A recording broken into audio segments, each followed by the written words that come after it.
Madame, mademoiselle, monsieur, bonsoir, très heureux de vous retrouver. Eid Kom Mabrouk, nous sommes, pour être tout à fait honnête, nous vous aimons tellement qu'on n'a pas pu attendre pour vous retrouver avec l'horaire habituel de Week-end Sport, même le jour de l'Aïd.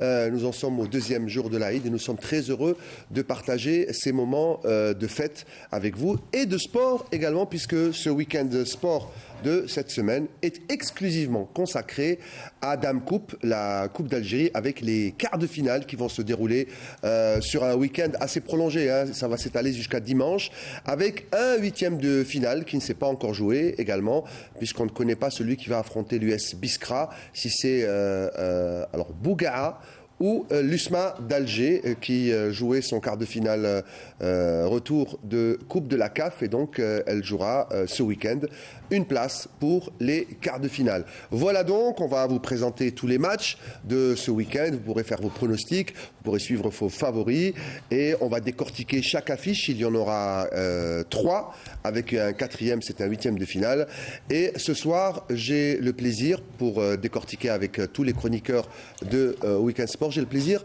de retrouver, je sais, j'ai pas compté, d'ailleurs j'ai arrêté de compter depuis longtemps, je sais pas depuis combien de temps, on n'a pas fait d'émission ensemble, c'est mon très cher ami Younes Iftisen. Eid Kom Mabrouk, merci d'avoir accepté cette invitation le jour de l'Aïd. Marhaba bik. C'est moi qui vous remercie, Riyad, l'occasion que vous m'avez donnée. Saha Eid Koul Jazairiyin, mesdames, mesdemoiselles, messieurs, bonsoir. Et je vais faire un aveu, vous deviez être en famille aujourd'hui et aller chez vous un peu loin. Maison de campagne. Maison de campagne. Quand on a votre parcours, on le mérite, la maison de campagne, il faut le dire. Et vous avez dit, allez, je reporte de 24 heures pour pouvoir être avec nous. Et c'est un grand plaisir et un privilège de vous avoir ce soir avec nous. Merci beaucoup. Riyad, le plaisir est partagé. À côté de vous, notre chroniqueur foot, Djilali Touzi également. Alors lui, c'est de l'élégance aussi, comme vous, soit du bleu, soit du gris.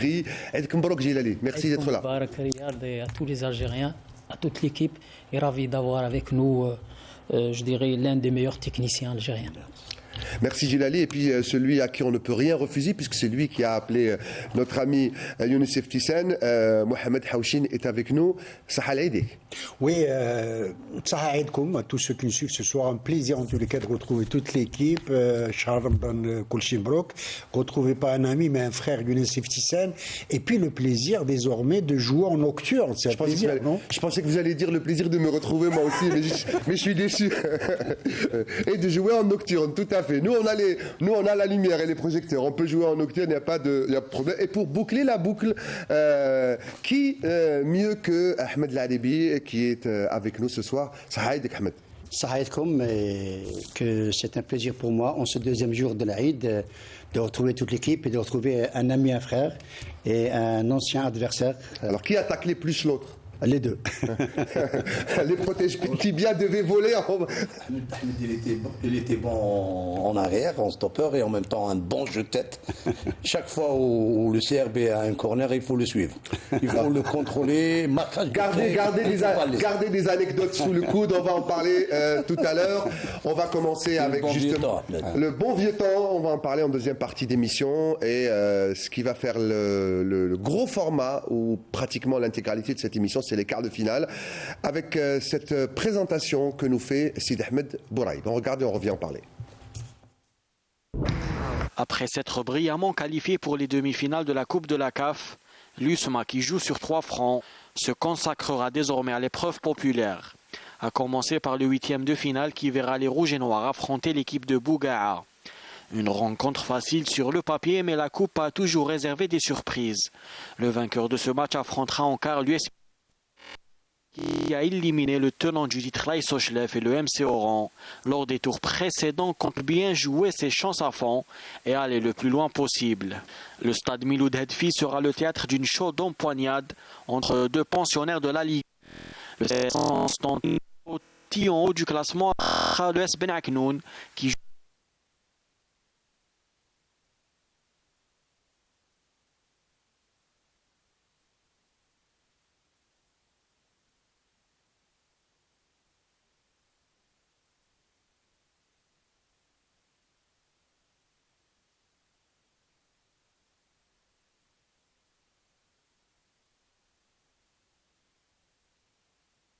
Ligue 2 et qui se dirige tout droit vers l'accession.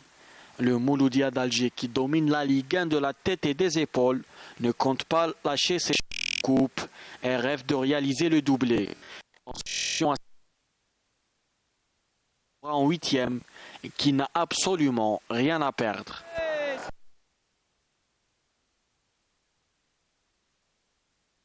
Il a remporté.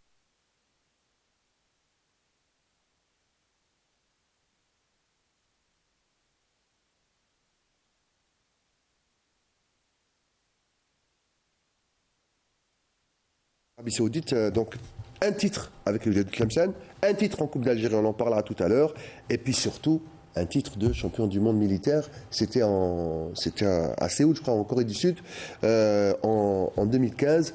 Un beau palmarès. Très beau palmarès, surtout la Coupe du Monde, surtout la Coupe du Monde militaire. C'est un goût particulier? Oui, un goût particulier parce que c'est la nation, c'est l'Algérie, c'est défendre couleur.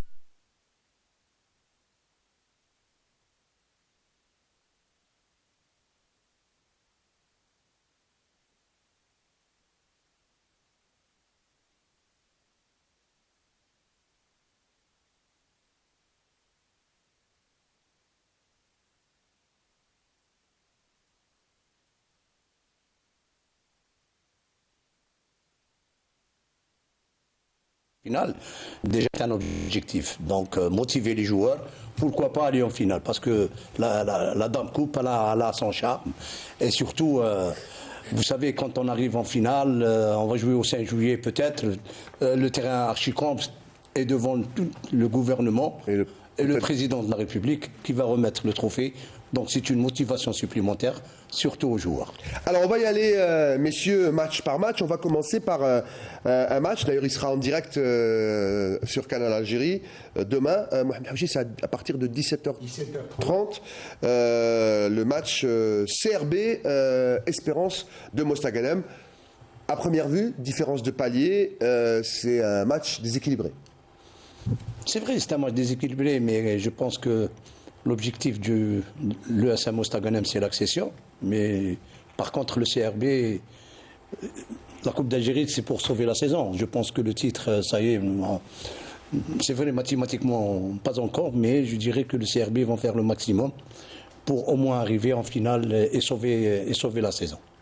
Djilali, les clés de ce match, les forces et les faiblesses du CRB, on le voit, il est sorti de la Champions League, une première déception pour les supporters. Distancé en championnat, il est difficile maintenant de penser que le CRB peut aller titiller le Mouloudia d'Alger, ou même le CSC qui est en forme, face à une équipe de l'Espérance qui est une des meilleures équipes de Ligue 2. Il ne faut pas oublier que CRB a déjà éliminé le champion de la Ligue 2, Centre-Est. Donc maintenant, c'est au tour du leader du championnat Centre-Ouest. Donc ça sera un match, je dirais, indécis, où peut-être Dame Coupe peut avoir des surprises.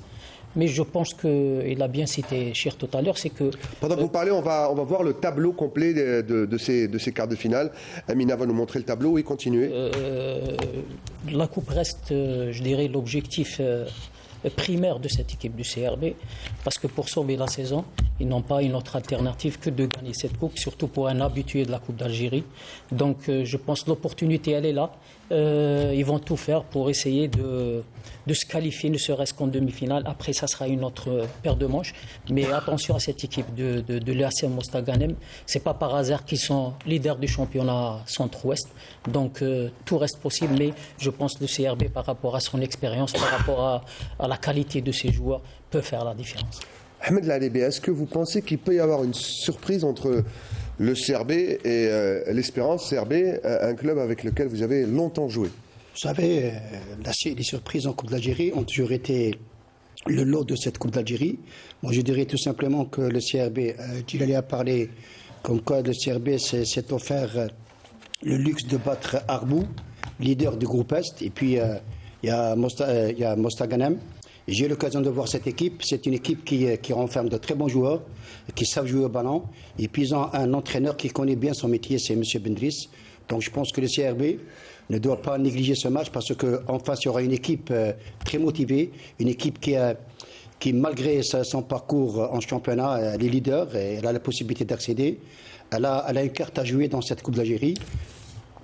J'allais vous dire, je me souviens, je crois que c'était l'an passé, on avait commenté un match où l'Espérance s'était déplacée Contre le Parado à Dar el Beida. On l'a fait ensemble. Et on l'a fait ensemble. Et j'ai vu beaucoup de supporters de l'Espérance de Mostaganem qui font le déplacement, qui vont se déplacer. Le match va se dérouler à Hamlaoui, à Constantine. Il y aura certainement les deux galeries. Ce sera sur terrain neutre. Il y aura normalement la vidéo, la VAR. Est-ce que c'est des paramètres qui peuvent faire basculer ou changer le match? Qu'est-ce qui peut changer? Public et vidéo.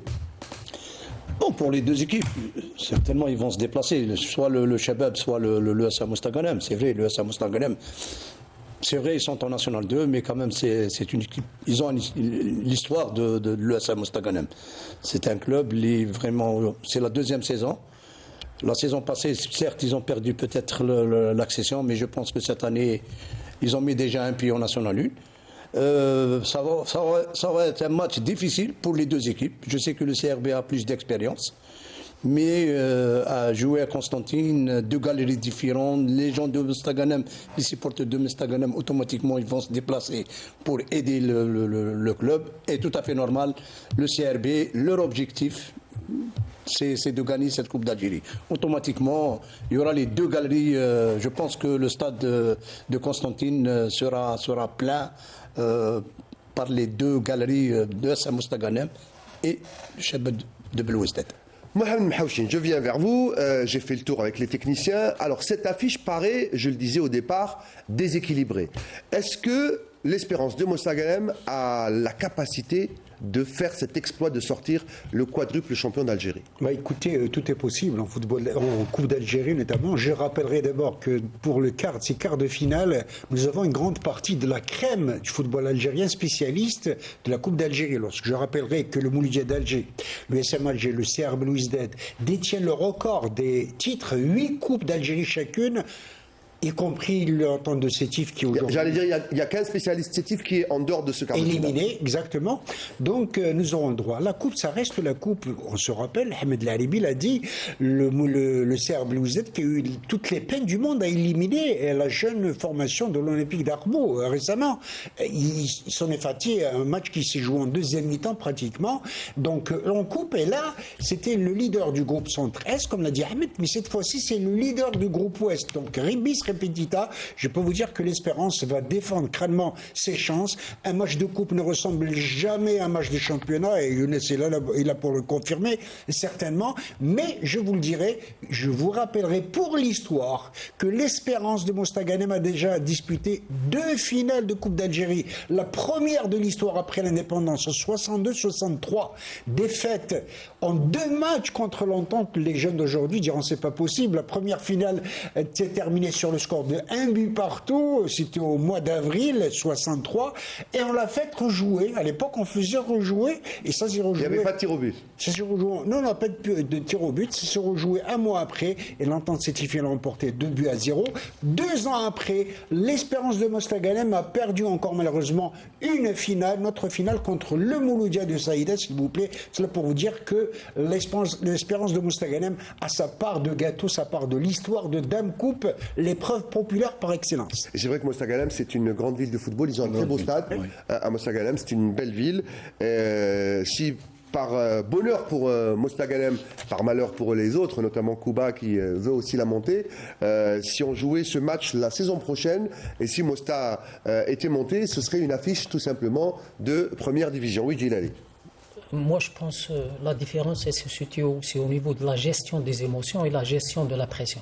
Parce que Mostaganem, qu'on le veuille ou non, c'est une équipe c'est un match bonus pour elle parce que son objectif primaire, c'est d'accéder. Donc, ils auront moins de pression que du côté du CRB. Vous avez dit le mot qu'il fallait. Ouais. Est-ce que, justement, la pression, elle est sur le CRB. C'est le dernier titre qu'il leur reste à jouer cette saison. Est-ce qu'ils ont plus la pression que Mostaganem? Oui, c'est vrai ce que vous dites là. La pression, elle est beaucoup plus du côté des CRB parce qu'ils n'ont pas une autre alternative que de se qualifier aux demi-finales et pourquoi pas chercher le titre. Parce qu'ils seront pas, s'ils perdent, ils ne seront pas pardonnés par leurs supporters. Donc les supporters, ils croient à la victoire finale. Donc la pression sera beaucoup plus de ce côté. Tout en rappelant que le CRB Belouizdad sera privé de son capitaine, défenseur axial Bouchard. Après Qaddad suspendu récemment, ça va être le tour de Bouchard. Donc il va falloir gérer tout cela. Je souhaite bien du plaisir en tous les cas au coach Paqueta. Alors, je vais parler aux défenseurs ou même aux récupérateurs que vous étiez. Le fait d'avoir une charnière centrale déséquilibrée ou new look, est-ce que ça peut changer quelque chose avant ce genre de match? Je pense que le CRB a un effectif. Ils sont habitués à jouer ensemble. C'est des joueurs qui ont de l'expérience. C'est vrai, on fait un choix pour aligner les 11 joueurs, mais je ne pense que le problème ne sera pas posé, parce que vu l'effectif du CRB, vu l'expérience du CRB, vu les titres qu'ils ont gagné le CRB, moi je pense que c'est des joueurs quand même adultes, c'est des joueurs conscients. C'est vrai, automatiquement, cette année, ils sont en train de faire le maximum pour arriver à joindre le Mouloudia d'Alger. Mais je pense que leur objectif numéro 1 cette année, c'est d'aller en finale, comme je vous ai dit, pour sauver leur saison. Parfait, voilà donc pour ce CRB Espérance de Mostaganem. Alors pour ceux qui veulent gagner beaucoup d'argent, vous misez sur l'outsider Mostaganem parce qu'ils peuvent gagner et vous remporterez le gros lot. Voilà donc pour la première affiche, ce sera demain. On verra l'issue sur Canal Algérie avec Smaïm El-Qaidia. On va passer, messieurs, au second match.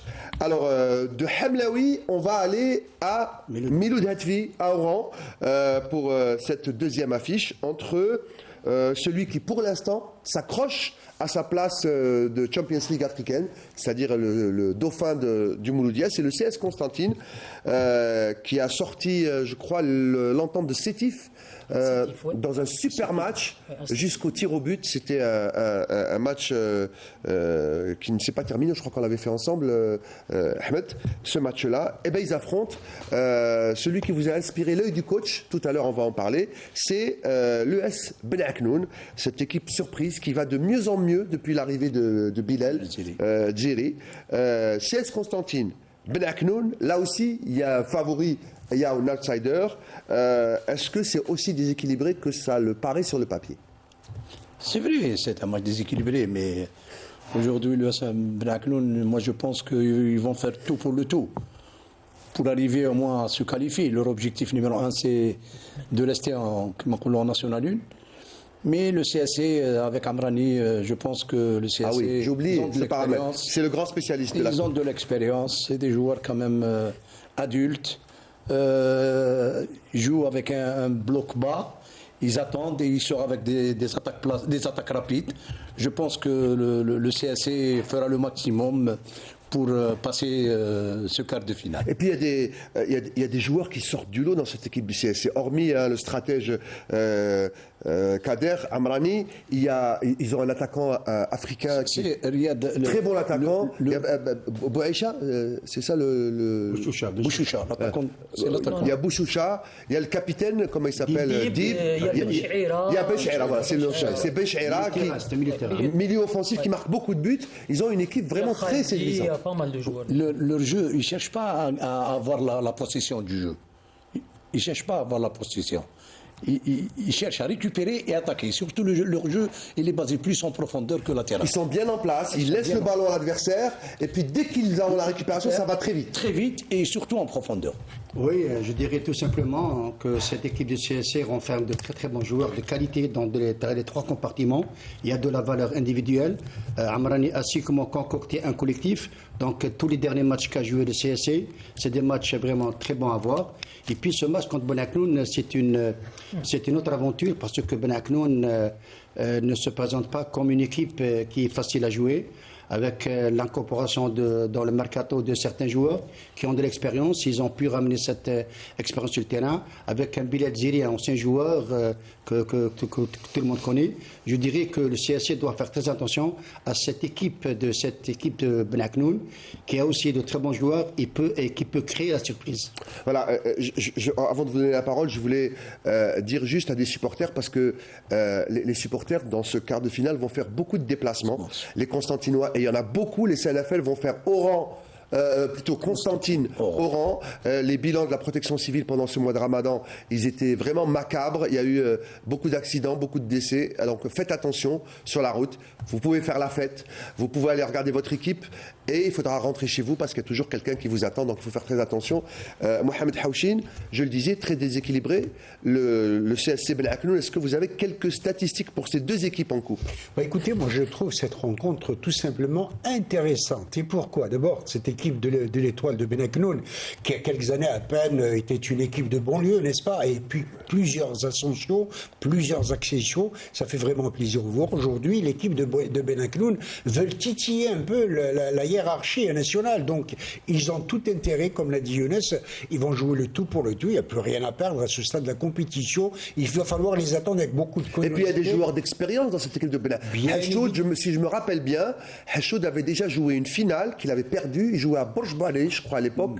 Ils l'ont perdu face au CRB, au stade Chaker de Blida. Il y a beaucoup de joueurs vraiment d'expérience. Bilal Djeri aussi. Oui, Hachoud qui a remporté une Coupe d'Algérie contre la JS Kabylie, c'était à Blida.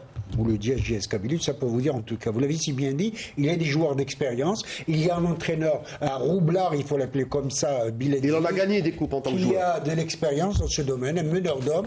Mais en face, vous avez une équipe du CS Constantine qui traverse un parcours tout simplement euphorique cette année, il faut le dire, avec le recordman des Coupes d'Algérie, c'est Abdelkader Amrani, 5 trophées, je crois. Ça pour vous dire. Il est détenteur, puisque l'année dernière, c'est lui qui l'a soulevé. Ben oui, inévitablement, il est détenteur avec l'ASO Schleff qui est malheureusement éliminé. Je vous dirais que ce qui reste encore dans l'histoire de Constantine, il faut connaître l'antique Cirta, les gorges du Rumel. Vous savez que le CS Constantine a été 2 fois champion d'Algérie, 6 fois champion de Ligue 2, s'il vous plaît. 4 fois demi-finaliste, mais jamais finaliste. Et ça... Je voulais que vous en arriviez là, justement. Les gars du CS Constantine l'ont à travers ça veut dire que la coupe, elle a un goût particulier pour les CNFL. En face, le rival, le MOC de Constantine, a joué une finale. C'était en 63, 64, la deuxième de l'histoire, contre l'entente citifienne. Le second souffle citifien annonçait quelque chose. Cela pour vous dire que les supporters, ce qu'on appelle sympathiquement les CNFL, les supporters du club populaire de Constantine rêvent d'une première finale. Je peux vous dire que cette année, ils ont peut-être la chance d'aller jusqu'au bout. Alors justement, Djilali, c'est vrai ce que dit Mohamed Haouchine. S'ils arrivent à se hisser en finale, c'est-à-dire passer l'écueil des quarts et puis des demi, réussir une place en Champions League et pourquoi pas soulever la coupe, ce serait une très belle saison pour le CSC. Écoutez, pour le match, c'est 2 objectifs diamétralement opposés.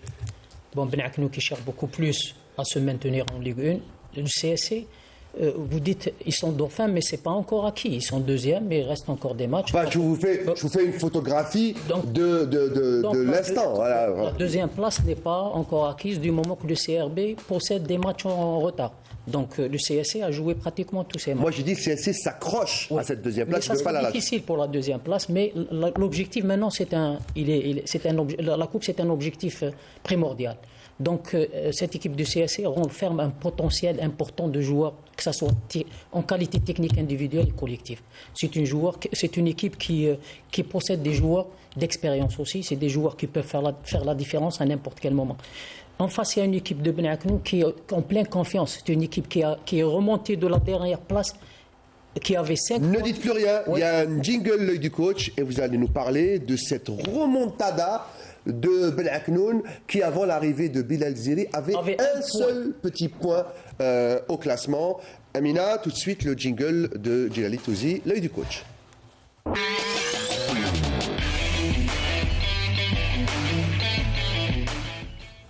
Djilali, Ben Aknoun vous a séduit, c'est pour ça que vous avez pensé à faire ce petit coup d'œil sur la remontée de Ben Aknoun dans ce championnat. Oui, l'œil du coach va être réservé aujourd'hui à l'étoile sportive de Ben Aknoun qui a fait, depuis l'arrivée de Dziri, un parcours parfait. C'est une remontée spectaculaire. Une ascension fulgurante depuis l'arrivée de Dziri. Il est arrivé à la 5e journée, l'équipe avait 1 point. Maintenant, à la 22e journée, ils ont 23 points. Ils ne sont plus relégables. Donc, c'est une équipe qui est sur une dynamique de victoire. C'est une équipe qui est en Ils perdent de confiance. moins en moins. Oui, et elle est qualifiée en quart de finale de la Coupe d'Algérie, même si c'est une équipe qui n'a pas gagné. Elle a fait beaucoup de matchs nuls, mais elle n'a pas perdu. En contrepartie, elle n'a pas perdu. Donc c'est dû à quoi? Il y a vraiment, je dirais, l'empreinte de Dziri. C'est un gars qui a su créer un état d'esprit très fort. Il a su comment inculquer à ses joueurs cette faculté de se surpasser. Il a su comment booster ses joueurs pour aller chercher les résultats positifs. Donc, il a su aussi comment donner à cette équipe cette rage de vaincre. Donc, il ne faut pas oublier que cette équipe de Bnei Aknoun, durant le mois de Ramadan, ils ont joué 4 matchs en dur. Ils ont joué dans l'après-midi. Donc c'est pas facile. La seule équipe qui a joué les 4 matchs l'après-midi. Donc ils ont perdu un seul match contre le Mouloudia. Les autres matchs, c'est les 3 matchs, 3 victoires. 2 en championnat et 1 en coupe. Donc c'est une équipe qu'il faut compter avec elle. Il y a aussi, il ne faut pas oublier qu'il y a une équipe dirigeante qui fait un travail énorme. C'est des professionnels, ils ont su comment gérer cette... C'est pour ça qu'ils sont en Ligue 1. Oui. Donc il y a cette harmonie, cette professionnalisme dans la gestion, malgré le manque d'infrastructures et le manque de moyens financiers aussi. Donc, je pense que cette équipe est partie pour se maintenir ne serait-ce qu'en Ligue 1. C'est votre pari dans l'œil du coach. On va rebondir, messieurs tous les deux, sur Bnei Aknoun, justement. Un des artisans de cette remontada, c'est Bilal Dziri, un joueur et un homme que vous connaissez bien. Est-ce que vous pensiez à l'époque que la mentalité de l'ancien joueur, qui est un de nos grands joueurs, pouvait se transformer rapidement en un bon entraîneur? Vous savez, Riyad, nous, on était joueurs, on savait quelqu'un qui sait parler à ses amis, coéquipiers, qui sait gérer pendant la partie, pendant le match, et sait gérer... Est-ce que vous, Al-Harraj, c'était vous qui parliez? Le vestiaire, est-ce que c'est vous qui parliez tout le temps aux joueurs En tant que capitaine d'équipe, on le responsabilise. Vous prenez la responsabilité en tant que capitaine d'équipe sur le terrain. C'est lui l'entraîneur sur le terrain. Sur le terrain. Par contre, au vestiaire, non. Vestiaire, c'est moi l'entraîneur. Lui, il est comme ses coéquipiers. Ça veut dire, il est au vestiaire, il écoute les instructions. Mais par contre, sur le terrain, il fait le rôle de l'entraîneur. Ça veut dire, les consignes que je donne, c'est au Bilal Dziri. Je l'appelle, voilà ce qu'on va changer sur le plan tactique. Tel joueur, il ne fait pas le rôle dialogue. Va le voir. Est-ce que c'est le début de l'apprentissage pour un joueur? C'est le début de l'apprentissage et on sent quand le joueur prend cette responsabilité. Ça veut dire, à l'époque, je parle de moi-même, je faisais le rôle de capitaine d'équipe sur le terrain. Malgré que je n'avais pas le brassard. C'était Messiani qui avait le brassard. Mais moi, je faisais le rôle du capitaine d'équipe sur le terrain. L'entraîneur, les consignes, me les donnait à moi, pas à Messiani. Donc, le joueur qui a l'intention... Qui a le plus d'aptitude tactique, peut-être, non? Aptitude tactique et sa personnalité sur le terrain. Et comment faire passer le message? Le message qui fait passer le message. C'est le leadership. Leadership sur le terrain. Ça veut dire, automatiquement, attendez, il fait le rôle en tant que joueur. Ça veut dire le joueur qui s'est surpassé. Il fait l'effort supplémentaire. Ça veut dire, quand on a le ballon, c'est lui. Il donne l'exemple. Il donne l'exemple. Et c'est ça le capitaine d'équipe. Et c'est pour ça que Bilal Dziri aujourd'hui, pour lui, ça a été facile d'être... Ce que vous dites, et je vous donne la parole, ce que vous dites, moi je l'ai entendu quand il était déjà joueur et capitaine. Je vais vous dire son nom. Lui aussi, il est qualifié en quart de finale. Il attend peut-être d'affronter son ancien club. Vous savez de qui je parle? Je parle de Mounir Zerdoud, qui est à la tête de l'US Biskra. Quand il était capitaine de l'équipe de l'USMA, je l'entendais. J'étais sur la touche, à l'époque j'étais à la radio, j'étais sur la touche et je l'entendais. Alors, soit il replaçait ses coéquipiers, soit il sermonnait ses coéquipiers et il était respecté et craint par tous les autres joueurs sur le terrain. Les deux joueurs, ils sont passés à l'USMA et j'étais leur entraîneur. Chacun a eu sa responsabilité. Zerdoud, c'était plus sur le plan défensif, gérer sa défense en tant que défenseur central. C'est lui qui gère les 4 défenseurs et en même temps gérer le milieu de terrain. Ça veut dire Le milieu récupérateur, il ouais. est plus près du milieu récupérateur. Ça veut dire il donne des consignes aux joueurs de milieu de terrain pour que l'adversaire ne se rapproche pas. Par contre, Dzeri, c'était sur le plan. Il organisait l'attaque. Il organisait l'attaque et c'est lui qui fait l'effort supplémentaire aux attaquants. Ça veut dire il démontre que je suis capitaine d'équipe, certes, mais je fais plus l'effort que vous. Ahmed, c'est une émission de télé, c'est pas un examen de CAF A ou CAF B, hein, je vous rassure. Allez-y, c'est à vous. En parlant de Ben Aknoun, moi j'ai un petit pincement au cœur. Je dirais tout simplement que cette équipe mérite, elle a le droit de rester en Division 1. Je sais que ça va être très compliqué pour la bonne et simple raison que au niveau des dirigeants, il y a je le dis, je le répète, il y a une très bonne prise en charge des catégories de jeunes. Ça, il faut le souligner. C'est des jeunes qui ne manquent de rien. Ils ont un staff technique au niveau de toutes les catégories, un staff qui est formé. C'est des gens qui ont le profil de formateur. Ça, c'est intéressant. Tout à l'heure, vous avez parlé du rôle de capitaine.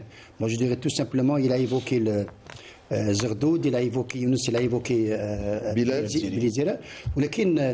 Le vestiaire, c'est pas le patrimoine du capitaine d'équipe, c'est le patrimoine de l'entraîneur. C'est l'entraîneur qui dirige le vestiaire, c'est pas le. Maintenant, pour revenir à Ben Aknoun, comme a dit tout à l'heure Mohamed, c'est un match très compliqué pour le CSC. Quoique le CSC, sur le plan de la qualité individuelle, elle est beaucoup plus meilleure. Mais attention, un match de Coupe d'Algérie reste un match de Coupe d'Algérie. Mohamed Haouchine, Ben Aknoun, si jamais ils arrivent à se maintenir, c'est le succès d'une gestion. C'est la récompense de la bonne gestion d'une équipe de Ben Aknoun qui n'a pas un énorme budget, mais qui est bien structurée.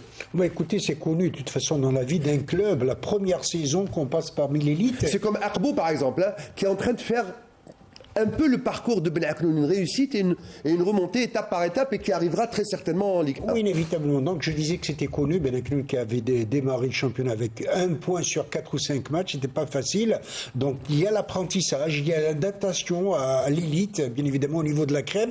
Et là, il faut tirer chapeau à cette formation coriace de Ben Aknoun qui est en train de lutter et qui a toutes les chances peut-être de s'en sortir. Et la Coupe d'Algérie restera un bonus, tout simplement. Mais un bonus, il faut le savoir jouer, il faut le savoir tenter, il faut le savoir vaincre et il faut savoir courtiser Dame Coupe, comme on a l'habitude de le dire. J'aime bien quand on dit qu'il faut savoir tenter, miser pour gagner, oui qu'il allait. Ensuite, on passera à un match avec 2 équipes que vous connaissez bien. S'il y a une comparaison à faire entre Ben Aknoun, moi je la comparais à cette équipe du PAC. Beaucoup plus, Ahmed, on a parlé tout à l'heure, ils sont bien structurés en jeunes. Donc ils travaillent beaucoup dans la profondeur. Ils ont des jeunes de qualité, ils ont des entraîneurs, des staffs techniques Ils ont de qualité. des catégories de jeunes ou ils ont une école de formation, Ben Aknoun? Ils C'est insistent des catégories de jeunes. de jeunes. Plus catégories. Bien pris en charge. Ils mettent beaucoup de moyens très sur les jeunes et beaucoup plus sur la formation. De un. Et pourquoi Dzeri il a réussi? Peut-être quelqu'un d'autre n'aurait pas réussi. Parce que le message, il passe convenablement entre lui et les joueurs. Donc, de par sa hargne, de par sa grinta, donc il a su comment l'inculquer à ses joueurs. D'autant plus qu'il a un effectif de joueurs jeunes et un effectif d'expérience. Donc, il a su comment créer. Et puis, il y a le respect. Tout le monde, les joueurs le connaissent, savent la valeur qu'il avait comme joueur. Certains ont joué avec lui ou contre lui. Je crois qu'Achoud, il a joué contre lui. Choud, Zamamouche. Bougach. Donc, il a su comment créer cette osmose entre les jeunes joueurs et les joueurs d'expérience. Voilà donc pour ce clin d'œil, ou plutôt clin d'œil du coach, voilà, passez-moi l'expression, sur Ben Aknoun. Maintenant, on va passer au 3e quart de finale, messieurs. 2 équipes que vous avez entraînées, que vous connaissez très bien, 2 régions, 2 villes, 2 clubs, 2 mentalités que vous connaissez.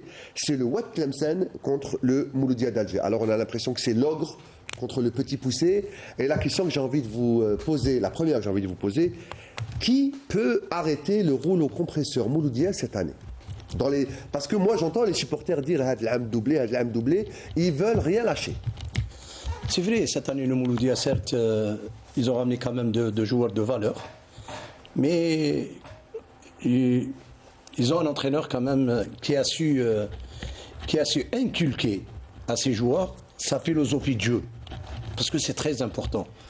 Alors, dites-nous, c'est quoi la philosophie de jeu du MCA cette année? Bon, sa philosophie de jeu et son identité. Parce que c'est très important, l'identité de l'entraîneur. Quand on a un effectif, quand on a des joueurs quand même qui savent jouer au ballon. qu'ils ont de la valeur. Son identité et sa stratégie. Ça veut dire aujourd'hui, quand on voit le Mouloudia jouer, le Mouloudia, aujourd'hui, ils vont vers l'attaque. Leur dispositif tactique, il les met en place. Quand on voit le Mouloudia, on pense que le Mouloudia joue en 4-3-3. C'est vrai, le dispositif tactique en 4-3-3. Mais leur façon de jouer, ça veut dire quand ils récupèrent le ballon. En possession de balle. En possession de balle, ils changent. Ça veut dire ils reviennent en 3 défenseurs. Ça veut dire les 3 défenseurs. Les 2 arrières centraux, plus le milieu récupérateur, qui reste en 3. Par contre, les 2 arrières latéraux, ils montent vers l'avant. Ça veut dire qu'ils deviennent des joueurs d'attaque. Ça veut dire... C'est un 3, peu comme joue Petkovic, si vous avez remarqué avec l'équipe nationale. En possession de balle, il y a le libéro qui descend avec les 2 centraux et les 2 arrières qui montent. C'est exactement comme ça. Le 3, 2 milieux récupérateurs, parce que le 3e, il revient vers l'arrière. Après, on trouve le 3, 2, 4 et 1 en attaque. Les 4 Énorme supériorité numérique en attaque. en attaque. Et quand ils ont le ballon, les 2 attaquants d'aile, quand on voit Blaili ou on voit sur le côté droit, ils sont plus des attaquants d'aile. C'est les arrières latéraux qui font le rôle des attaquants d'aile. Eux, ils sont au milieu de terrain, ils sont en attaque. Ils sont libres. Libres. Ils peuvent aller sur le côté, repiquer au Regarde, centre. ils ramènent chaque fois leur supériorité numérique. Quand le ballon se trouve sur le côté droit, on trouve 3-4 joueurs à l'intérieur des 18 mètres. Avant, on trouvait un seul attaquant. On trouvait uniquement l'attaquant de pointe. Par contre, on trouvera 3 plus les 2 joueurs. Les joueurs sur le côté droit et les 2 joueurs. Ça veut dire qu'ils se retrouvent 5 devant les buts. C'est pour ça que le Mouloudia aujourd'hui il marque des buts et c'est pour ça Il y a que le toujours Mouloudia, quelqu'un pour pousser le ballon parce pour qu'il y en a pousser le qui ballon, sont en ils sont en supériorité. supériorité numérique, ils sont en surnombre en défense. Monsieur Mohamed Hawchin, d'abord sur ce match, ensuite des questions pour nos amis consultants aussi. Bah, écoutez, de toute façon, Mouloudia, on a parlé de spécialistes, d'accord. Il y a le CR Belouizdad, l'USM Alger, le Mouloudia avec 8 trophées. Ceci dit, Tlemcen aussi en a gagné une. ce n'est pas une CR17 qui va me contredire. L'équipe le Wydad de Tlemcen a son histoire aussi en Coupe d'Algérie. 5 finales disputées. Ça, beaucoup de gens, c'est pour rappeler un peu 5 tout ce finales. qu'on Hein, dit ce je soir. ne savais pas qu'elle avait 5. 2 coupes gagnées, 3 finales perdues. Ça fait beaucoup. Ça pour vous dire. Alors il y en a une qui a gagné Amrani et l'autre, qui c'est qui était à la barre technique? Je me souviens plus, ça va me... C'est du Medaoui. Allah yarhamou. Dahman, Allah yarhamou. Madaoui. Oui, le nom reste gravé dans l'histoire de la capitale des Zénides, que j'ai vérifié tout récemment. J'ai eu une visite à Tlemcen, tout comme Younes Eftissé, je le dis avec beaucoup de plaisir et de fierté. Donc, tout ça pour vous dire que cette équipe de Tlemcen, certes, elle a eu de la peine à éliminer la JS Azazga au dernier tour, mais elle a eu une coriace formation de la JS Azazga. Ça se joue au pénalty, s'il vous plaît, 3 séries de pénalty. Mais par contre, juste avant, ils ont éliminé une coriace formation. Leur gardien, je crois qu'il a sorti les 5 pénaltys de ce match. 5 tirs au J'ai eu but. des échos C'est notre première dans les j'ai eu annales des de la échos Coupe outre-mer où il y a même des journalistes de la presse en France qui parlaient de ce gardien. Et l'entraîneur du gardien, qui c'est? C'est le grand. C'est le grand. C'est le grand C'est Mezaïer. Mezaïer. C'est Mezaïer. C'est Chiaman. Et parce qu'il y a quelque temps, il était à Magra, je crois. Hein. Il était à Al-Bayt. Il est à Bayern. À Al-Bayt, voilà. Il a commencé à le payer. Très bien. Donc, tout ça pour vous dire, vous avez bien fait de rappeler que le gardien de Tlemcen a arrêté. Et puis des tirs assez bien placés, en tout cas. Mais Tlemcen n'a réussi qu'un tir au but. Ça, il faut le dire aussi, c'est anecdotique. En tout Donc cas, c'est grâce à leur gardien qu'ils s'en sortent en finalement. tout cas, je peux vous dire que je rappellerai que juste avant, le Wydad de Tlemcen a éliminé la JS Saoura. Vous connaissez Saoura, coriace formation qui s'accroche surtout en coupe. Eh ben, ils l'ont éliminé à Tlemcen, certes, mais ils ont éliminé une équipe de Ligue 1. Cela pour vous dire qu'ils vont aborder ce match contre le Mouloudia d'Alger sans aucun complexe. Oui, Younes a parlé de Tlemcen, de Mouloudia. Mohamed a parlé de Tlemcen. Moi, je veux dire que la force de frappe de cette équipe de Mouloudia cette saison, c'est beaucoup plus. Ils sont en train de récolter les fruits de la bonne préparation qu'ils ont eue en France. Ils ont fait une préparation totalement différente dans le contenu des séances individuelles. Ça, il faut le souligner, parce que c'est des joueurs qui n'étaient pas habitués à ce genre de séances de contenu. Maintenant, ils sont en train de récolter les fruits. Et puis, la force de frappe dans l'animation offensive de Mouloudia, c'est bien Neji. Parce que Naïdi n'a pas de poste fixe. Je pense que c'est sur les 4 ou 5 derniers matchs, surtout après l'absence de Belaïli pour suspension, je crois que c'est l'homme du Mouloudia d'Alger. Tout à fait, Naïdi, tout à fait. il est Tout à fait. impressionnant. Tout à fait. Passeur et buteur, très souvent. Oui, Younes a parlé de dispositif, a parlé d'animation, mais la force de frappe de cette équipe du Mouloudia, cette saison, c'est beaucoup plus le rôle que joue Naïdi dans l'animation offensive. C'est vrai qu'il ne vient pas trop défendre parce qu'il n'a pas le profil, mais sur le plan de l'animation offensive, c'est quelqu'un qui apporte énormément. Et puis, l'animation offensive, c'est des joueurs qui changent de poste. Absolument. Ça veut dire il y a une restructuration dans la transition. dans la quand on- transition. Ça veut dire c'est des joueurs qui ramènent le plus. Et qui Absolument. permutent à Et qui chaque fois. permutent, ils changent de poste et en même temps ils désaxent. Déséquilibre l'équipe adverse, la défense adverse. Parce que la plupart des clubs, quand ils viennent au 5 juillet, ils se mettent à 8. Je pense qu'il y a le staff de Tlemcen qui est en train de prendre des notes là maintenant tout de suite. Djilali, Ahmed a parlé de préparation d'avant-saison. Et c'est vrai qu'il y avait une Belaïli dépendance, ne serait-ce que la première partie du championnat, mais il avait quand même fait la différence. Je crois qu'il a marqué 10 buts. Et 8 passes décisives, il était derrière 18 buts de l'équipe. Il avait un peu de poids, mais après cette Coupe d'Afrique et après sa suspension, on a remarqué qu'il est un peu plus affûté et un peu plus en forme. Riyad, certes, il y a de la qualité individuelle dans cette équipe du Mouloudia. Mais il ne faut pas oublier que c'est un collectif. Donc l'individuel au service du collectif, ce qu'il y a au Mouloudia. Donc la différence, moi je parle de il y a une différence de palier entre le Mouloudia et le Ouad. Plusieurs paliers. Oui, mais cette équipe du Ouad a des traditions dans cette Coupe d'Algérie. Certes, le Mouloudia est favori, mais Tlemcen n'a rien à perdre. Donc la force du Mouloudia cette année... Je rappelle que ce sera au 5 juillet. Oui, Mouloudia joue à la maison. Oui, je complémente un petit peu ce qu'il a dit Chir tout à l'heure. La force du Mouloudia cette année, c'est de savoir créer le surnombre là où il se trouve le ballon. De 1 et de 2, dans la transition dans les deux sens. En perte du ballon, c'est toute l'équipe qui revient fermer les espaces. Et en possession du ballon, c'est cette transition très rapide vers l'attaque. Explosif. Samahni. Younes, c'est ensuite Mohamed. Non, en une seconde. Ce qu'il a ramené, Bomel. pas Bomel, je parle de Youssef Belaïli. Belaïli. Il a ramené la confiance. La confiance, ça veut dire il a mis toute l'équipe en confiance. Ça veut dire quoi?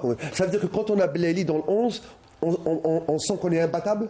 Non. C'est dans la tête? Dans la tête. On est en sécurité. C'est dans la tête. En sécurité, la confiance, ça veut dire Belaïli joue à l'aise. Ça veut dire qu'il peut se permettre de faire un dribble facilement. Donc les joueurs, qu'est-ce qu'ils vont? Ils s'adaptent au jeu de Belaïli. Et tout le monde va s'adapter. C'est Belaïli qui les traîne. C'est ça. Qui les draine vers l'avant. Et c'est ça la confiance. Ça veut dire les joueurs, ils jouent en confiance. Vous savez, Riyad, quand Ahmed il pouvait répondre, la confiance, pour avoir la confiance en soi-même, il faut avoir, le joueur, il faut avoir une personnalité, surtout sur le terrain. Ça veut dire quand on rentre sur le terrain, quand on n'a pas cette confiance, on ne peut pas faire des grands matchs. Et quand on a la confiance, ça veut dire à tout moment, on sait qu'on va marquer. À tout moment, on sait qu'on va... On est conquérant. À tout moment, on sait qu'on va encaisser. C'est bien d'expliquer ça parce que on ne peut pas comprendre ce genre de choses si on l'a pas vécu sur le terrain. Bien sûr. Si on n'a pas fait. Il y a que les grands joueurs ou avec de grosses personnalités, comme on dit en arabe, Charsiya, qui arrivent à faire basculer un match qui allait dans le mauvais sens. Le joueur se met dans la tête. Dans un match de football, on peut encaisser à tout moment. Et quand on a la confiance en soi, on sait On peut revenir à tout moment. On sait qu'on a encaissé. On a encaissé par une erreur défensive. Mais on ne peut rien faire. Mais si on a les moyens d'aller vers l'avant, on a cette confiance, on est sûr de nous, on a une équipe, on a des joueurs. C'est ça la confiance en soi. Et c'est tout à fait normal quand on voit les résultats du C'est par rapport aux résultats aussi. Lorsqu'on a les résultats qui suivent, c'est tout à fait la normal. confiance, elle est de mise. C'est tout à fait normal. Mohamed Haouchi.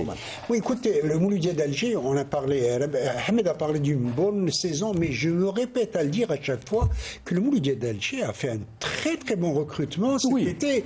Quelles individualités. Pourquoi avoir peur de le dire? Ils ont fait le meilleur recrutement Ben, cette année. écoutez, vous avez le choix, une attaque qui tourbillonne, c'est le cas de le dire, et puis au milieu, on dit généralement un tigre dans le moteur. Il s'appelle Zougrana. Zougrana, il est phénoménal. Mais quel travail inlassable. On l'appelle, d'ailleurs, j'ai beaucoup ce surnom, on l'appelle Nahla. C'est l'abeille qui tourne et qui tourne et qui n'hésite pas à piquer lorsqu'il le faut. Vous savez qui on l'appelait Nahla? C'était un grand boxeur. Oui. C'est Mohamed Ali. Mohamed Ali, voilà. En tout cas, il mérite ce surnom de Nahla Dabay, véritable abeille qui va tisser, qui va apporter, qui va sucrer son attaque, c'est le cas de le dire, donner de bons ballons, récupérateurs, et qui ne se prive pas, en tous les cas, de temps en temps, de marquer des buts précieux comme il l'a fait la semaine dernière. Riyad, on est arrivé en 97 avec le Mouloudia en demi-finale de la Coupe d'Algérie. Et on a perdu à Sétif contre Betna, contre le Cap de Betna. Le Cap de Batna, oui, je me rappelle. Souvenez Mohamed. Exactement. Avec des joueurs moyens. Des joueurs, je dis bien, des joueurs moyens. Des joueurs, la plupart ils sont Sostara, Bebloued, Laqiba. Les joueurs du quartier. Du quartier. On est arrivé en demi-finale. En demi-finale, 97, la fameuse finale Cap Usma à 5 juillet. Je crois que c'était Raoul qui avait marqué le but contre le Cap, une frappe de loin, si je me souviens Frappe bien. de loin. Nous, on, Harachi encore. nous, On le perdu- salue, notre nous, on consultant, a perdu, Tarek. nous, on a perdu en demi-finale contre le Cap de Betna. On est arrivé au tir au but. Malheureusement, on a marqué 4. Eux, ils ont marqué. Laissez un peu de souvenirs juste Non, la non, fin. c'est pas du Mouloudia, c'est pour lui. Mais c'est des souvenirs quand même. Alors on va terminer avec ce 8e de finale qui ressemble à un quart de finale. Alors, on va pas pronostiquer qui va jouer avec Biskra, mais on a un certain Usma d'Alger, RC Bougaa. Normalement, l'Usma devrait sortir son épingle du jeu, comme a dit Mohamed Hamchin, encore un spécialiste de la Coupe. L'USMA, elle est sur la bonne voie. Je pense que l'USMA, ils vont faire le maximum pour passer ce tour. Vous parliez, avant de passer la parole à Gilali et puis faire le tour de table, vous parliez tout à l'heure de la philosophie Baumel au Mouloudia, sa stratégie de jeu. Est-ce que Garrido a transformé le jeu de l'USMA après le départ d'Abdelhak Benchikha? Est-ce qu'on joue différemment? Différemment par rapport Tactiquement? Par rapport à Abdelhak. Moi, je pense, avec tout le respect que j'ai à cet Non, entraîneur, je ne compare pas la qualité des deux, je parle juste des différences de stratégie. moi personnellement, moi j'ai pas vu le changement. J'ai pas vu un changement ni sur le plan tactique, ni sur le plan technique. C'est des joueurs, c'est vrai, de qualité, mais sur le plan tactique, personnellement, moi je les ai vus 2 ou 3 fois. C'est vrai, à l'USMA, il y a la grinta, il y a l'envie de jouer, il y a l'envie de gagner. Les supporters sont derrière. Il y a quelque chose Au qui passage, manque je les par rapport à remercie. l'année dernière, vous êtes d'accord? Oui. Il y a quelque chose qui manque. On ne sait pas quoi, mais il y a quelque chose qui manque. La chose qui manque, c'est cette grinta, l'envie d'aller vers l'avant, l'envie de gagner. Par rapport à Benchikha, où il se mettait sur la ligne de touche, ça veut dire qu'il poussait ses joueurs vers l'avant. Et on savait comment Benchikha faire passer son message aux joueurs. Je pense que l'expérience de Benchikha qui a poussé les joueurs de l'USMA à arriver À les emmener au bout. stade. Voilà. Gilali, on discutait justement de ce 8e de finale. Je rappelle, 8e de finale. On va revoir le tableau, hein, Amina, pour ceux qui viennent nous rejoindre, et revoir les quarts de finale et ce 8e de finale. L'USMA est qualifié pour les demi, mais ça ne vous a pas rassuré ce match? Oui, je vais dans la même optique que ce qu'il a dit tout à l'heure, Cheikh, c'est que dans le contenu du jeu, ce n'est plus Ouais. le même USMA de l'année dernière. Certes, il y a un groupe qui s'est forgé, certes, depuis l'année dernière, mais dans la qualité du jeu, elle n'y est pas. On a vu dernièrement le match contre les Rivers United du Nigeria. du Nigeria. À part les 2 buts, c'était de la réussite et de l'efficacité, c'est tout. Effectivement. Et le Mais talent dans- individuel. Oui, Talent mais individuel, dans la cohérence dans le jeu, dans les 3 compartiments, il n'y avait pas. On n'avait que des ballons, un jeu direct avec des passes ballons longs, longues. des passes longues. On n'a pas vu de la construction de derrière par rapport à l'année passée. Trop d'espace entre les 3 compartiments. Exactement. Trop d'espace entre les Trop lignes. d'espace entre les lignes. Et surtout, dernièrement, ils ont joué avec 3 milieux de terrain alignés. Donc il n'y avait pas un créateur dans le jeu. Le jeu latéral. Ouais, exactement. Il n'y avait pas un créateur, il n'y avait pas quelqu'un qui, dans la créativité, dans l'animation du jeu, il n'y avait pas. Les 3 milieux de terrain étaient des milieux de terrain alignés dans la récupération. Et Donc, puis l'arrivée de, je sais pas, hein, c'est l'arrivée de Bourrenchouch et de, comment il s'appelle, le joueur de Saoura, Baltash qui- Balatrash, Ça, sont c'est de un très joueur bons qui joueurs, hein. Mais Mohamed Hachour, on les met tout de suite dans le bain. Et pour moi, la mayonnaise n'a pas vraiment pris. Balatrash, il a été recruté pour pallier à l'absence d'un vrai meneur de jeu. Donc il se retrouve remplaçant à chaque fois. Donc il n'est pas utilisé à bon escient. Donc c'est pour ça que je parle beaucoup plus dans la construction et dans la relance rapide. L'USMA, ils sont loin de leur niveau. Mohamed Haouchine, puis ensuite Ahmed, je vous poserai la question sur la philosophie de jeu de l'USMA qui actuellement, on ne la voit pas, on en discutera tout à l'heure. Ceci dit, moi je suis persuadé que l'USM Alger va continuer à étoffer son palmarès historique en Coupe d'Algérie. Je rappellerai, nous l'avons dit tout à l'heure, 4 clubs algériens qui détiennent le record de 8 coupes chacune. Sauf que l'USM Alger a 8 coupes, mais 9 autres finales disputées, 17 finales, c'est beaucoup. C'est la grande part du gâteau de l'histoire de Coupe d'Algérie. Donc 17 finales jouées, excusez du peu, ce n'est pas rien. Donc je suppose que la soif de gagner, la soif d'améliorer le palmarès de son équipe, l'USM Alger est capable en tout cas. Bon, certes la sympathique formation de Bougaa n'a peut-être pas les moyens de rivaliser avec l'USM Alger. J'attends en tous les cas avec beaucoup d'impatience le carré d'as, les demi-finales, pour me prononcer sur les pronostics.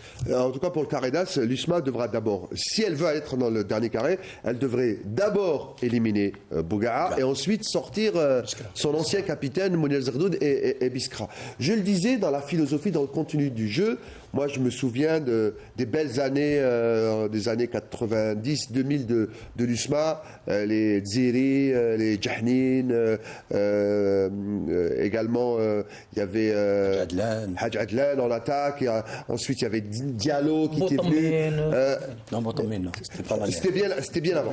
Mais il y avait cette impression de football total où tout le monde joue, où le ballon passait par tout le monde et il arrivait jusqu'au dernier attaquant pour la mettre au fond. On ne revoit plus ce jeu classique de l'USMA ou cette philosophie de jeu. Vous savez, une philosophie d'un entraîneur peut être complètement différente par rapport à notre entraîneur. Donc, vous avez évoqué tout à l'heure Benchira, sa propre philosophie n'est pas celle de Garrido. Garrido, c'est vrai qu'à un moment donné, il était perdu, mais dans les derniers matchs, moi je rejoins un peu Younes. C'est vrai, on ne voit pas sa touche personnelle. C'est beaucoup plus de la réussite, de l'efficacité. Quand on voit les 2 buts marqués contre Rivers de Kanou, c'est un exploit individuel à une touche de balle. Il marque les 2 buts à une touche de balle. La satisfaction, c'est beaucoup plus ce Kanou, parce qu'on a senti à un moment donné que l'USMA peinait à garder le ballon dans les 25-30 derniers mètres. Elle n'était pas sûre d'elle. Et puis, je pense que la qualification de Rivers va donner beaucoup d'élan à cette équipe d'USMA, surtout beaucoup plus sur le plan de l'expérience individuelle et de la confiance collective. Mais je pense que, avec toute la sympathie que j'ai pour cette équipe de Bougaa, je pense que quelque part, il n'y a pas photo.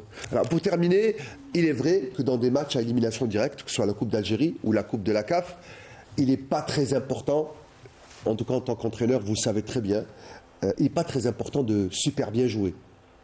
Gagner et se qualifier, c'est le plus important. C'est ce qu'a fait l'USMA en Coupe de la CAF. C'était pas très joli, mais ça a suffi pour passer. C'est pareil pour la Coupe. Et on se retrouve en finale. Une finale, on peut ne pas la jouer, jouer derrière, mettre à la Catenaccio italien et gagner. Par contre, un fond de jeu, c'est bien pour durer dans un championnat. Pour dominer les autres équipes sur 2-3 saisons, avoir un jeu dominateur, c'est ça qui est important pour avoir une suprématie sur les autres adversaires directs en championnat. Je ne sais pas si vous êtes d'accord avec moi. C'est vrai, Riyad, personnellement je suis d'accord avec vous, mais quand on a une équipe en championnat, quand on a une équipe qui tourne bien en championnat, pourquoi pas faire le même jeu en Coupe d'Algérie? Ça veut dire qu'on est sûr de ces joueurs, ça veut dire qu'on a la qualité sur le plan technique. Sur le plan physique, on est bien préparé. Il y a les joueurs amènent l'intensité dans le jeu. Et c'est tout à fait normal. Quand on prépare un match de Coupe d'Algérie, on fera le maximum pour passer le tour des quarts de finale ou le tour des demi-finales. Donc, ce que vous avez dit tout à l'heure, le Mouloudia cherche le doublé. Pourquoi le Mouloudia cherche le doublé? Parce qu'ils ont un effectif. Parce qu'ils sont dominateurs. Dans le jeu, ils dominent tous leurs adversaires. Eh ben, je reviens. Ce que vous êtes en train de dire, Riyad. Le Mouloudia cherche le doublé. Pourquoi le Mouloudia cherche le doublé? Il faut chercher la cause. Pourquoi? Parce qu'ils sont sûrs d'eux. Parce qu'ils sont confiants. Ils sont confiants. Ils ont un effectif. Ils dominent le championnat. Mais pourquoi pas on va gagner la Coupe d'Algérie? On va faire le maximum pour la gagner. Et c'est ça le message qui fait passer l'entraîneur à ses joueurs. Parfait, on restera sur ça en Coupe d'Algérie. Messieurs, avec vous, l'horloge tourne très très vite. Il nous reste une petite chronique à Amina et elle est consacrée à Younes. Alors, le dernier jingle, c'est l'invité de la semaine.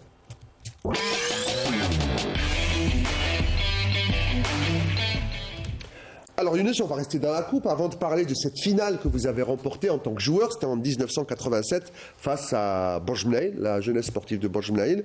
On va parler de cette aventure en tant que joueur. Et est-ce que vous vous souvenez de la dernière émission sur Canal Algérie que nous avons présentée ensemble? On en a parlé un peu avant. Donc Ça revient loin, Riyad. Ça le rajeunit. Hein. allez, ça revient loin. ne rajeunit pas, mais moi je vous rassure, vous n'avez pas changé. On va regarder quelques extraits de. Alors c'était pas Weekend Sport à l'époque sur Canal Algérie, c'était Weekend Foot où on revenait, où on présentait le week-end de foot qui se préparait.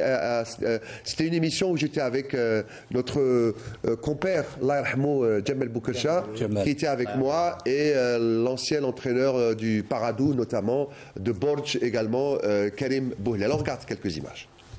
Deuxième fois, vous restez sur une contre-performance, même une défaite hein, à domicile. C'est la seconde de la saison, ça commence à être difficile. C'est gênant de perdre des points précieux à la maison?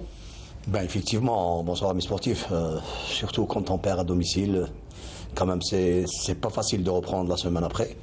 Bon, maintenant il y a un travail psychologique qu'on a déjà entamé. Certes, comme on perd à domicile, il faut penser à aller chercher des points de l'extérieur. La saison est encore longue. Bon, c'est vrai, aujourd'hui notre équipe, c'est une équipe, je dirais, surtout la semaine passée, on était amoindré quand même pas mal de 5 joueurs. Donc, pour moi, là, on l'a consommé, ce match. Donc, on prépare le prochain contre... Voilà, donc en tout cas, il y a une chose qui n'a pas changé, c'est l'élégance hein, de Younes 57, toujours tiré à 4. Non, vous n'avez vraiment pas changé. C'est Kamal, hein, Bouhlel, Karim Bouhlel, c'était un confrère également. Ça vous rappelle quoi, ces images? Vous étiez à Bentalha, à la tête de Bentalha à cette époque, je crois. Non, je ne peux pas vous dire. Moi, je vous le dis. Croyez-moi sur parole. Bien sûr, je vous crois, heureusement. Voilà, donc, alors maintenant, on va remonter un peu plus. Par contre, vous étiez vraiment... Moi, j'ai vieilli. Ouais. On va remonter un peu plus jusqu'en 1987, cette finale que vous avez remportée en tant que joueur. Vous portiez le numéro 6, je crois, sur cette finale. C'est Hakim Edden qu'on salue, qui a marqué le but, je crois que c'était avant la fin de la première période. 42e. Voilà. Qui vous le dit, hein.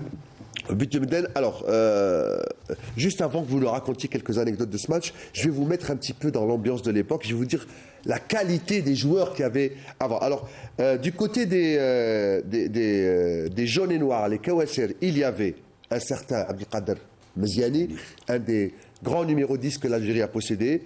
Hakim Medden, je viens d'en parler. Il y avait vous, il y avait Khaled Lounissi, il y avait Harabi, il y avait Bechouch, il y avait le Djezar. C'est une grande équipe, le Harash à l'époque.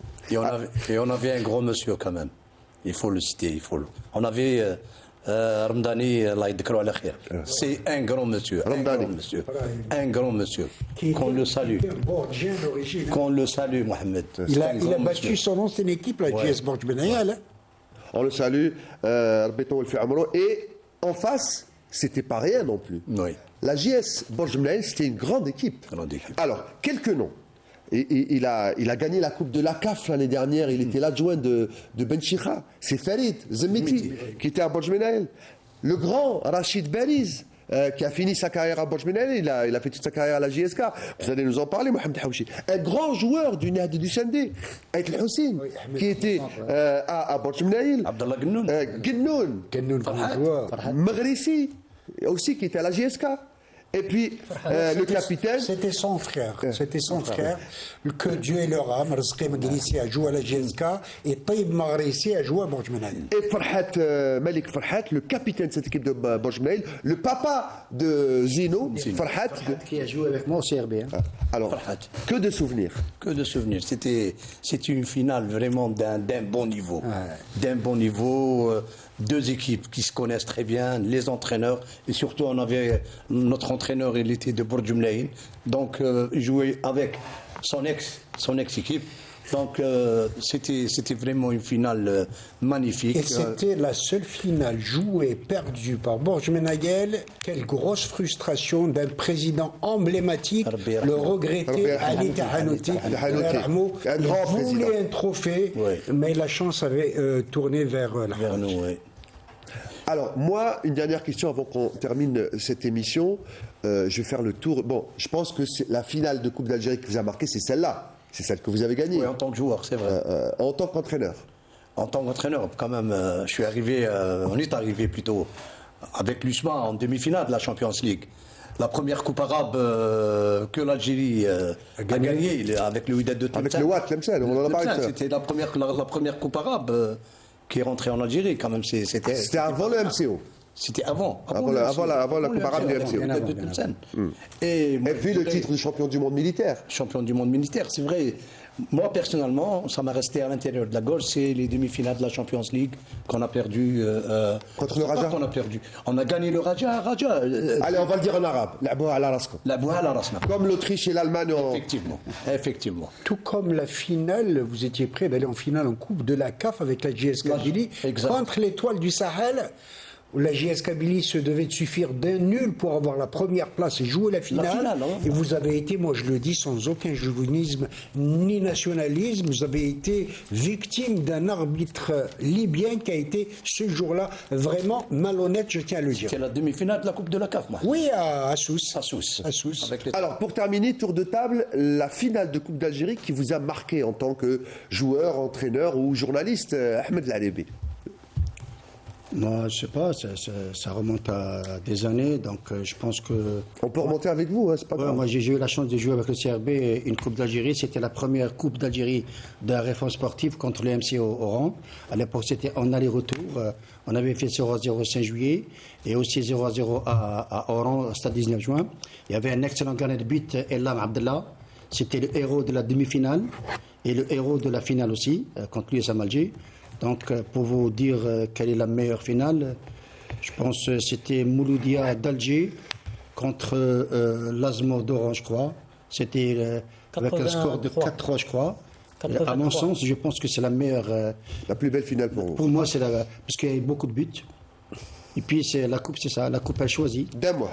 Quand tout à l'heure je disais la Coupe d'Algérie, il n'y a pas de favori, et ça je peux vous le confirmer, je peux en tous les cas le certifier.